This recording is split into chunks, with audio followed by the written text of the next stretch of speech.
let's talk about the absolute necessity of love.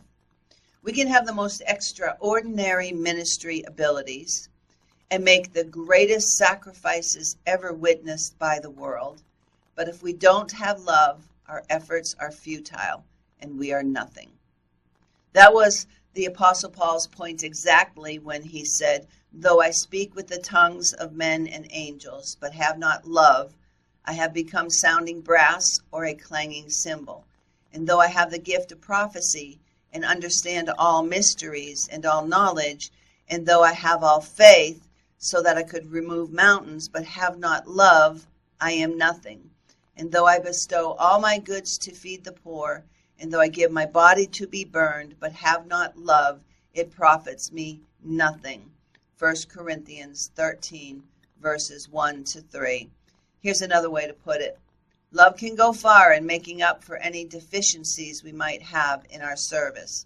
Love gives us a power that can compensate for the fact that we are not the best speaker or for the most skilled worker. We must have a life fully surrendered to God. In fact, that was Moody's experience. Though at first when he read the Bible to children, he had to skip over many words he could not read, he had their rapt attention. That's because they know Moody cared. Moody was fond of saying, "A worker must win the hearts and affections of the people before he can do any effective work." That's not to say we can allow ourselves to become complacent about possessing less than proficient ministry skills. As we grow more capable, we will find greater usefulness in the Lord's hands. We should always desire to equip ourselves in the best possible way.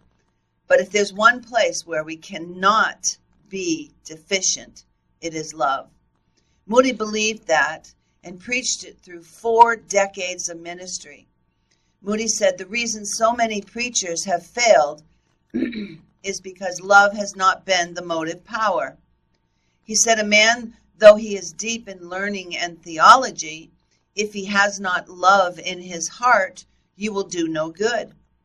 He also said a man may be a good doctor without loving his patients, a good lawyer without loving his clients, a good geologist without loving science, but he cannot be a good Christian without love.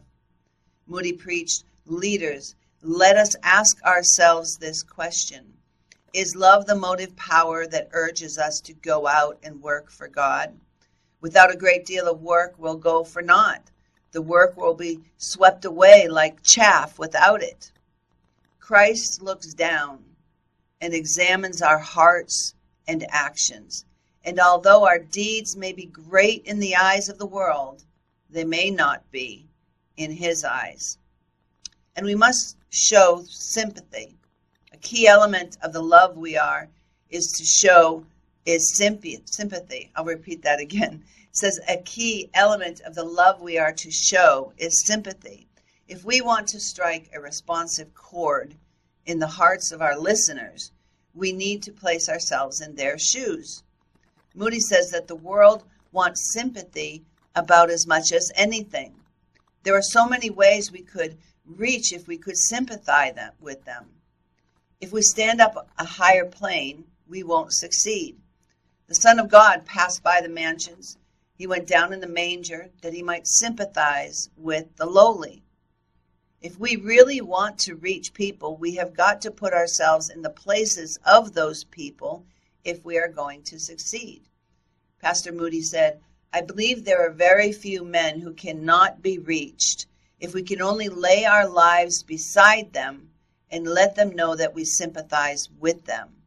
We must lay our lives alongside of the drunkards and the gamblers.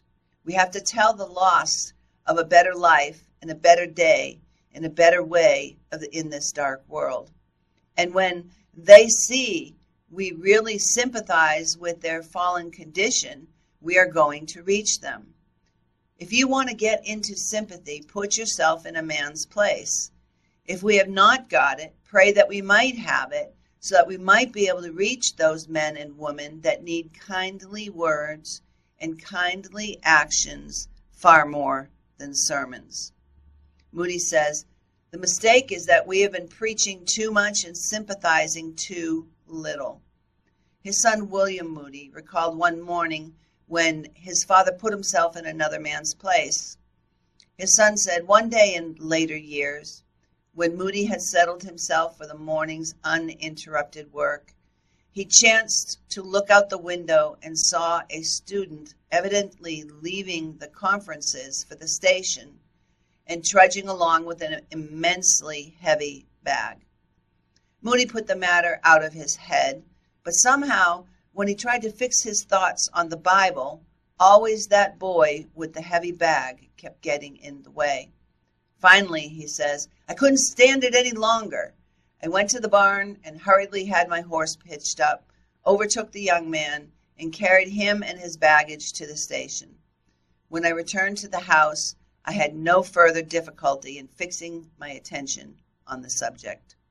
Jesus said that all the law and all the prophets are summed up in just two commandments: love God, love your neighbor. You can find this in Matthew 22, verses 36 to 40. Ultimately, everything in life comes down to our relationship with God and our relationships with people.